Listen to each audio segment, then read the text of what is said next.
3 years, that's how long it's been since he left. Without a goodbye, without a liaison. And yet, I still remember the sound of his laughter echoing through this small coastal town. The warmth of his hand in mine, and the promise we never got to keep. I thought I'd moved on. New paintings, new faces, a new version of myself that didn't flinch at his name. But when I saw him standing across the gallery tonight, same eyes, same smile, but something different in his soul. Time folded in on itself. He was back. After 3 long years, Lucas Carter was back in my life. And in that moment, surrounded by strangers and silent memories, I realized one truth I couldn't escape.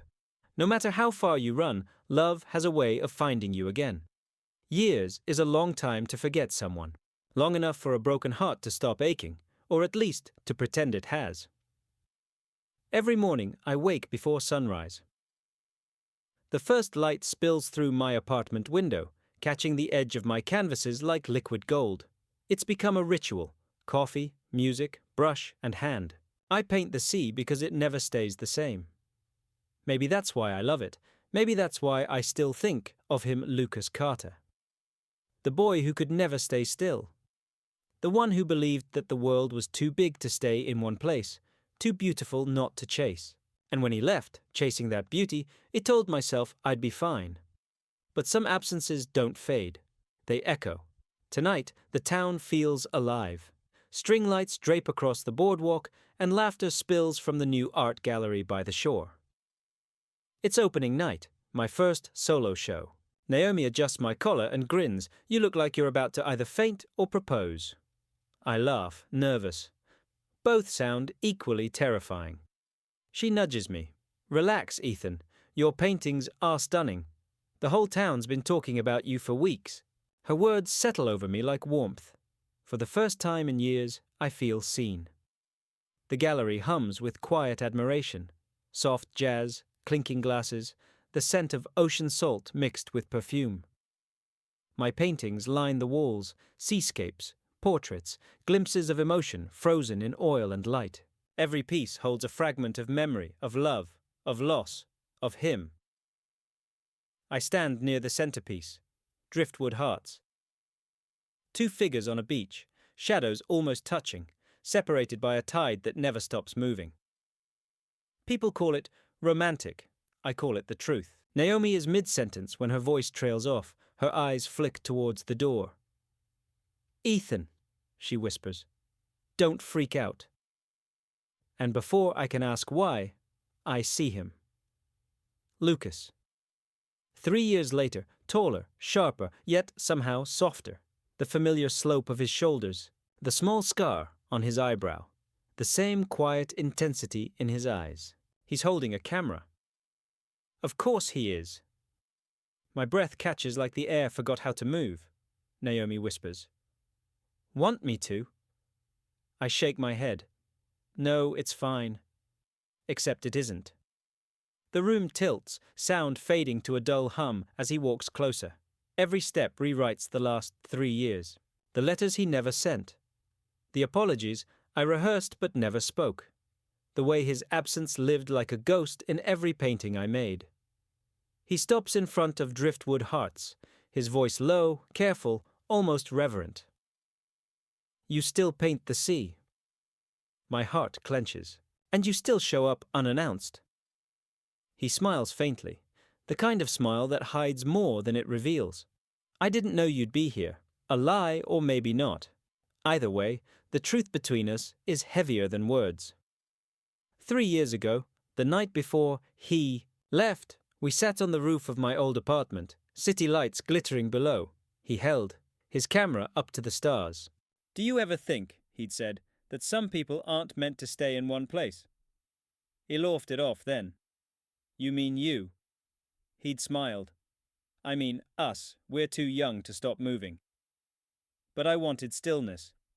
I wanted him. When he left the next morning, he didn't say goodbye. He just texted, don't wait for me. I didn't. Not officially, but every painting since then was a form of waiting I couldn't name. Now he's here standing inches away, and the silence between us hums with everything unsaid. How have you been? he asks, his voice soft, cautious. Good. I lie. Busy.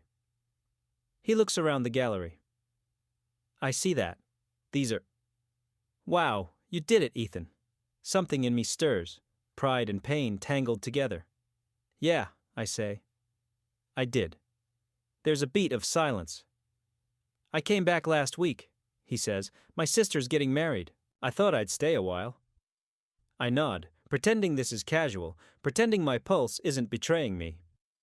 That's nice, I say. Congratulations to her. Lucas studies me for a long moment. His eyes trace my face as if searching for the person he left behind. You look different, he murmurs. So do you, he chuckles softly. Guess time changes people or just exposes who they were all along. That hits him. I can see it in the flicker of his expression. Before he can respond, someone calls my name from across the room. I use it as an escape. Excuse me, I say, forcing a polite smile. Enjoy the show. But as I walk away, I feel his gaze on me, heavy, searching, full of the weight of years that never really passed. The gallery closes. Naomi stays behind to help me clean up. She eyes me knowingly. You okay? I lean against a table. Define okay, Ethan. She sigh. You don't have to pretend with me. I shake my head. It's just, I didn't expect to see him again. Not like that. Do you still? No. The word comes too fast, too defensive. I moved on. She raises a brow. Sure. Silence fills the room, soft and humming. Naomi, I say, quietly. What if he's here for a reason? She shrugs. Then find out. Just don't lose yourself trying to understand him again. Her words hang heavy as she leaves Miluan in the dim gallery, surrounded by the ghosts of my own art. Outside, the ocean roars softly, like applause from something ancient and forgiving. The next morning, there's a knock on my studio door. I expect Naomi. Instead, it's him. Lucas stands there with 2 coffees and a hesitant smile. Peace offering. I hesitate, then step aside. You're early. Jet lag, he says, handing me a cup. Couldn't sleep. The studio smells of paint and salt air. Canvases lean against the walls. Unfinished blues and greys. Half-formed waves. He looks around. You made this space yours. Yeah, needed somewhere quiet. He walks to one of the paintings, a portrait of 2 men, faceless, standing in rain. He tilts his head. Is this? I stiffen. It's just a painting. He nods slowly. Right, just a painting. But his voice carries the ache of someone who knows exactly what it means. Why did you really leave, Lucas? He sets his cup down. I told you the fellowship. Don't, I interrupt. That's not the truth. You didn't even say goodbye. He meets my gaze, eyes suddenly raw. Because if I did, I wouldn't have gone. The words hit like a wave. I loved you, Ethan, he says quietly. But I didn't love myself. I didn't know who I was outside of us. I thought leaving would help me figure it out. And did it? I ask. He exhales, eyes glistening. Some days, yes. Other days, it just made me realize what I lost. I turn away, heart twisting. You can't just walk back into my life and expect. I don't expect anything, he says quickly. I just needed to see you, to tell you that I'm sorry. The room feels smaller, the air thicker. For a moment, we just stand there. 2 people trapped between memory and forgiveness. Outside, waves crash against the rocks. Through the window, the horizon glows pink and gold. Lucas follows my gaze. Still your favorite view. Always, I says, oftly. It reminds me that nothing stays the same. Even the tide knows when to return. He looks at me, something unreadable in his eyes. Maybe some things are worth coming back for. He leaves soon after, saying he'll see me around, but as the door closes, I notice he's left something behind and a small leather-bound photojournal on my table. Curiosity wins. I open it. Inside are photographs of cities, strangers, sunsets, and me. Candid shots from years ago. Me painting on the pier, laughing, with Naomi lost in thought. Pictures I never knew existed. The last page stops. My breath. It's a photo of driftwood hearts, the painting from the gallery. Beneath it, in small handwriting for the one who taught me what home feels like. I closed the journal. Heart racing. 3 years of silence and now this.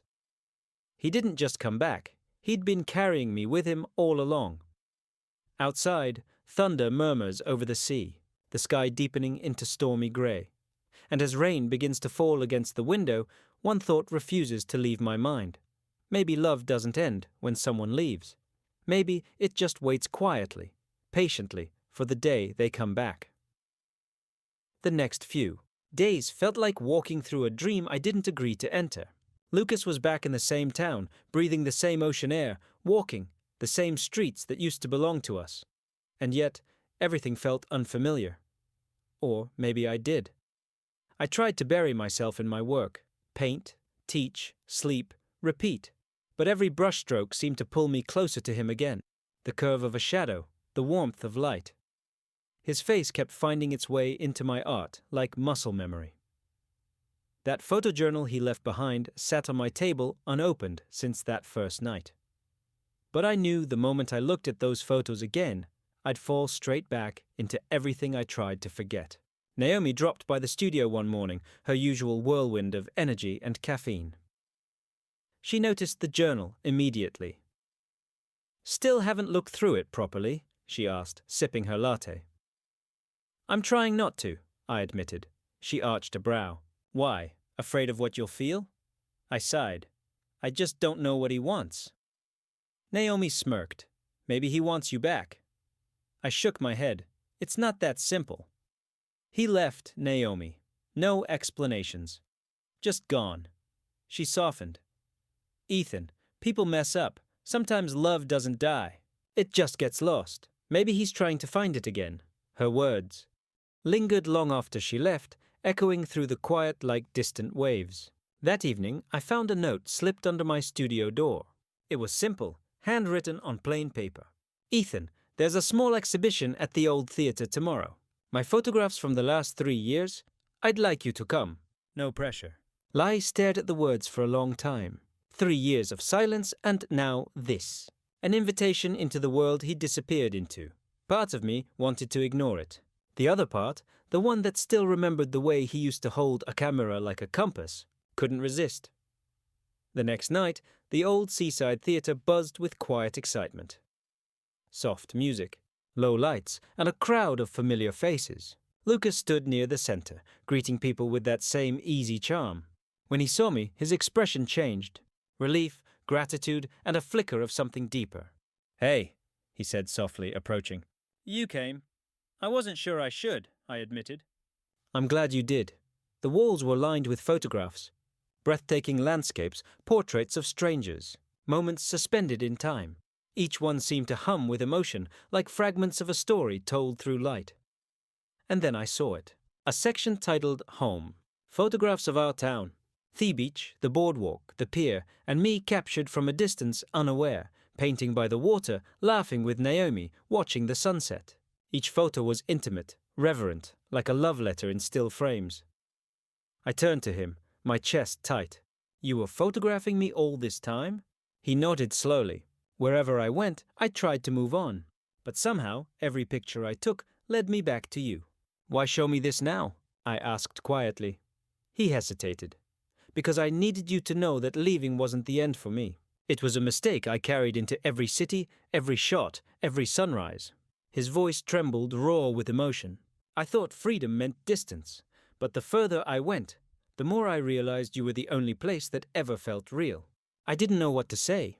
My heart ached with the tenderness of it and the pain. "You could have called," I whispered. "You could have said something." "I know," he said, stepping closer.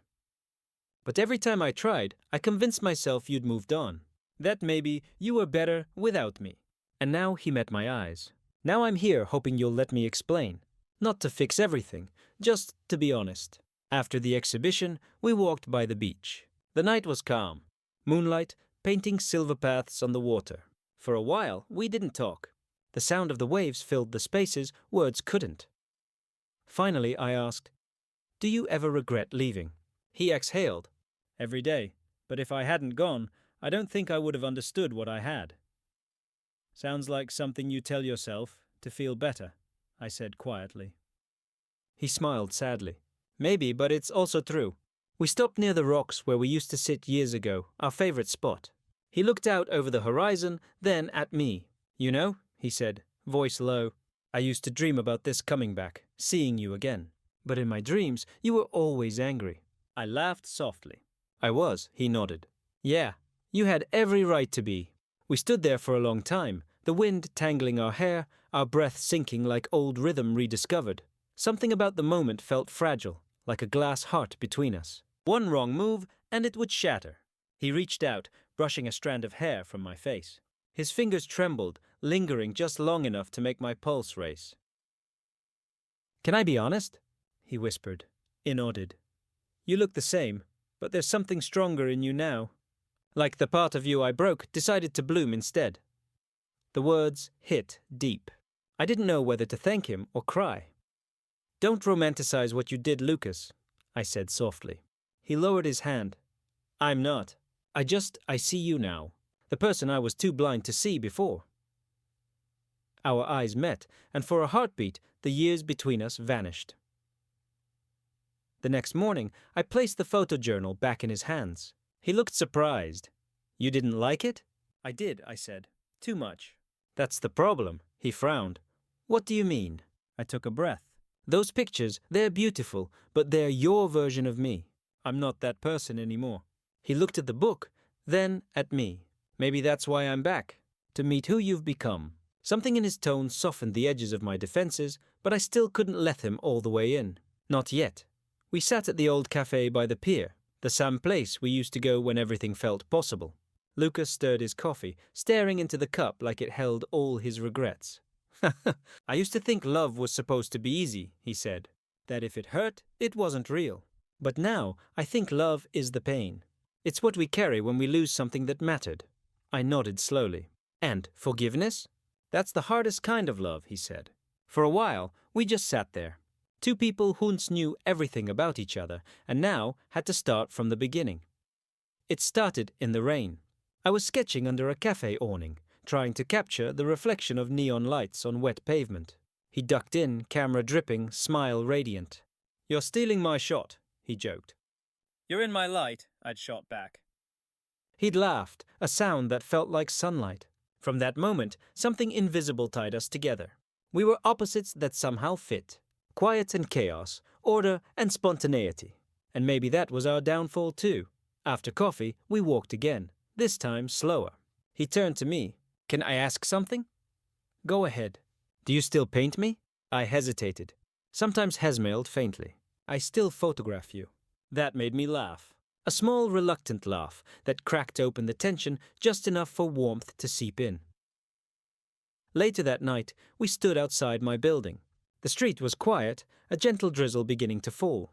Lucas hesitated before saying, "I know I can't erase what I did, but maybe I can earn a chance to start again, even if it's just as friends." I studied him, the sincerity in his eyes.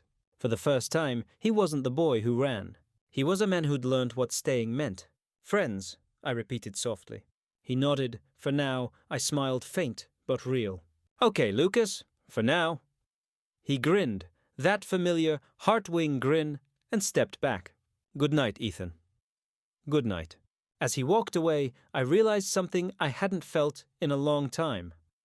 Hope. That night, I painted again. Not the sea this time, but him. Not as he was, but as he is now, older, softer, trying. And as the brush moved, I realized this wasn't just about forgiveness. It was about remembering that love in its truest form doesn't ask for perfection. It asks for presence, somewhere out there under the same moonlight. I knew he was looking at a photograph, maybe of the sea, maybe of me, thinking the same thing. The silence between us wasn't empty anymore. It was full of what we left unsaid. Weeks passed, and somehow Lucas became part of my days again. Not suddenly, not like before, but slowly, like the tide returning to shore. He'd stop by the studio sometimes, bringing coffee and that same boyish smile that used to undo me. Sometimes we talked, sometimes we didn't. Silence didn't feel heavy anymore. It felt safe, Naomi noticed. Of course. She always does. You're glowing, she said one afternoon, smirking over her mug, like someone who's finally sleeping again. I tried to brush it off. We're just friends. She raised an eyebrow. Sure. And I'm just a nun. I laughed, shaking my head. It's not like that anymore, Nye. We're different people. She studied me for a long moment.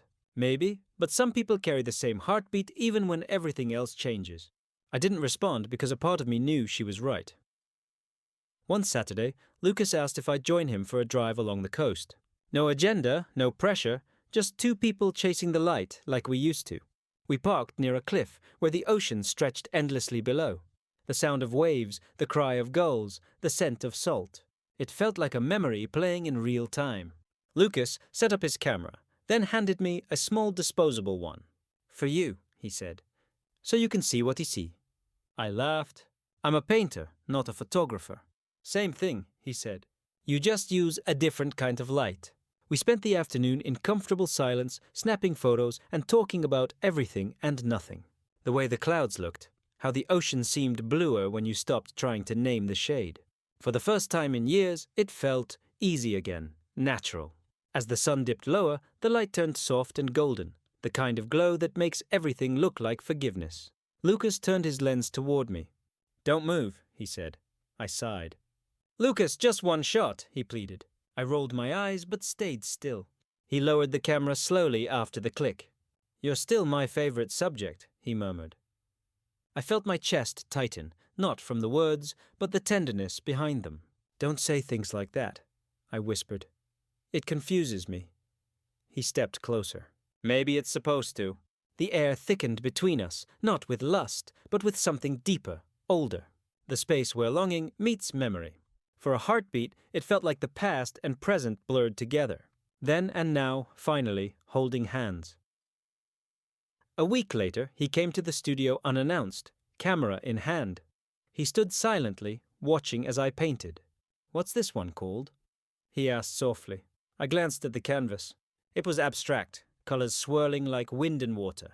Haven't decided yet. He stepped closer, eyes narrowing in thought. It looks like motion and stillness fighting each other. I smiled faintly. You sound like an art critic, he shrugged. Maybe I'm just learning to see the way you do. He stayed for hours, quietly observing, sometimes offering a thought, sometimes just sitting in silence. It reminded me of the early days when love was simple and all we needed was each other's presence. That night, rain started to fall. Soft, rhythmic, steady. Lucas lingered by the door, clearly hesitant. Ethan, he said finally, there's something I need to tell you. I turned, brush still in hand. Okay, he took a breath. The real reason I left 3 years ago, it wasn't just the fellowship. My chest tightened. Then what was it? He looked down. My mom got sick. I didn't tell you because she didn't want anyone to know. She was scared and I thought I could handle it alone. The world seemed to still Lucas. She passed 6 months after E left. He continued, voice trembling. By the time I realized I needed you, it was too late. I thought coming back would hurt you more than disappearing. I set the brush down, the weight of his words hitting like waves against rock. All this time, I whispered. You carried that alone? He nodded, eyes glassy. I didn't know how to come back from that. Every photo I took after was me trying to find something beautiful again. He stepped closer, instinct overriding hesitation. Without a word, I pulled him into an embrace. For a moment, Hare assisted, then collapsed into it, shoulders shaking. It wasn't romantic. It was human, raw, healing. I'm sorry, he whispered against my shoulder. I should have trusted you. You should have, I said softly. But you're here now. That's what matters. We stood there, letting the rain tap gently against the windows, the rhythm of forgiveness. After he left, I sat alone in the quiet, thinking about how fragile we all are. How we run from pain thinking it will save us, only to find it waiting at the finish line. I realized then that healing doesn't mean forgetting what broke us. It means understanding why it mattered. And maybe, just maybe, love wasn't gone. It was just waiting for the truth to catch up. The next morning, I found a photograph slipped under my door. It was me, painting bathed in early morning light. On the back, a note in Lucas's handwriting. For what it's worth, I never stopped seeing you even when I wasn't here. I smiled through tears. We met again at the weekend market. Sunlight, laughter, the hum of life. He carried his camera, as always. I carried my sketchbook. It felt different now, lighter, like the ghost between us had finally stepped aside. He bought me a peach from a local vendor and said, "I used to take pictures to remember things. Now I just want to live them." "Progress," I said, smiling. He grinned. "Baby steps." Later that day, we sat on a bench overlooking the sea. I watched the waves crash, rhythmic and infinite. "Lucas," I said quietly, "what happens now?" He looked thoughtful. "I don't know. I don't want to rush anything. I just want to be here with you, even if it's only as part of your world again." I turned to him. "You already are." He smiled. "The kind that reaches the eyes. That means more than you think." The sky turned orange, then pink. We stood ready to leave. Then he reached for my hand, tentative, asking without words. I didn't pull away. Our fingers brushed. Gentle, electric, familiar. For a heartbeat, it felt like time folded again. Then meeting now. He leaned in slightly, eyes searching mine. "Ethan." I could hear the question in his voice, the one he didn't dare ask. I smiled faintly. "Not yet." He nodded, understanding. "I'll wait." Back in my studio that night, I painted what I felt. Not him, not me, but the space between us. Two figures standing at the edge of a wave. Close but not touching. The colors warm, forgiving, alive. I titled it Between Then and Now, because that's what we were. A story still being written. A few days later, Lucas surprised me with something unexpected, a framed photograph. It was of the cliff where we'd gone that day. The sky golden, the ocean endless. In the corner, two small silhouettes. Us. He'd written beneath it. Some distances aren't meant to last. I felt something shift inside me then. Not a dramatic realization, but a quiet knowing. The past no longer owned me. That evening, as I closed the studio, Lucas waited outside. No camera, no pretense, just him. "Ethan," he said softly, "I'm leaving again. Just for a few weeks. A project in New York. But I wanted to tell you before I go." My stomach sank. "When?" "Tomorrow morning." He smiled gently. "This time I'm coming back. I promise." I nodded, holding his gaze. "I'll hold you to that." He hesitated, then stepped forward, brushing a thumb over my cheek. Tender, grounding. "I'll miss you," he whispered. And as he walked away under the dim streetlights, I felt the familiar ache of distance. But this time, it wasn't fear. It was faith. Because now I knew love doesn't vanish when someone leaves. It lingers, patient, steady, somewhere between then and now. A month passed after Lucas left for New York. The studio felt quieter without him. Not empty, just still. His absence didn't ache the way it used to. It breathed. I found myself painting more, teaching with new energy, and walking by the ocean again, this time without looking over my shoulder. Naomi would tease me. "You're smiling at your phone again. Is that him?" I'd roll my eyes, trying to hide the truth. The late-night calls, the voice notes from across time zones. The way he'd send photos of skylines and coffee cups with the caption, "Wish you were here." And sometimes I'd reply with a painting, a sunrise, a shoreline, a color that said what words couldn't. It wasn't the same as having him near, but it was something real. And real was enough.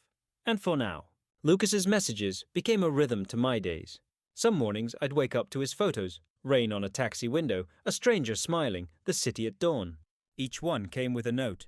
Small pieces of his heart sent across miles.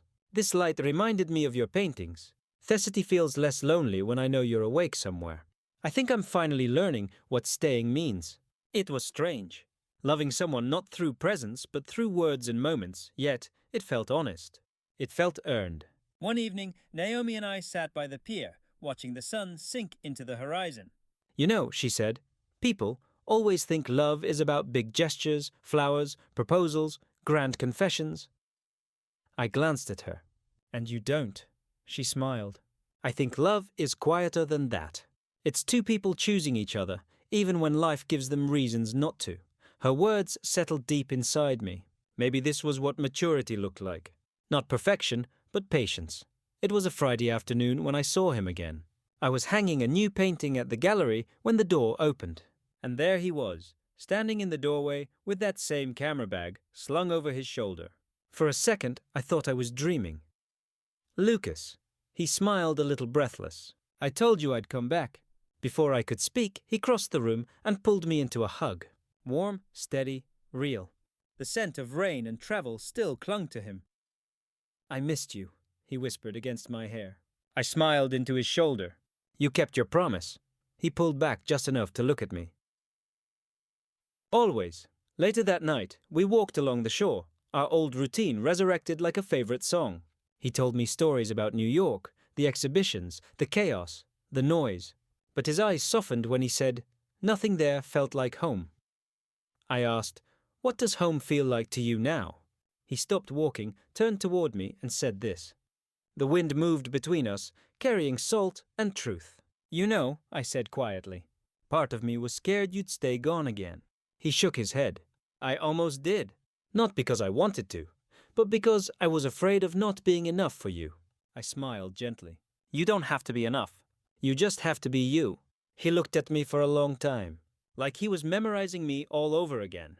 Theatown held its annual Lantern Festival that weekend, a celebration by the sea where everyone released paper lanterns into the night sky. Lucas and I joined the crowd, standing side by side under a canopy of stars. He handed me a lantern and a marker. Write something, he said. I hesitated, then wrote 4 words. Love came back home. He smiled when he read it. Can I write mine? On his lantern he wrote, Found what I lost. When we lit the lanterns, the warm glow illuminated our faces. 2 people finally at peace.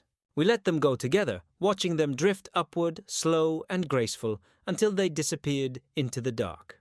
For the first time, I felt the kind of stillness that doesn't hurt. After the festival, we sat on the boardwalk, the faint sound of music and laughter fading behind us. Lucas broke the silence first. Ethan, can I tell you something I never said before? I nodded the day I left. I almost came back. I got as far as the airport, then turned around, but I saw you on the pier painting. You looked peaceful, and I thought maybe I didn't belong in that picture anymore. I swallowed hard. You were wrong.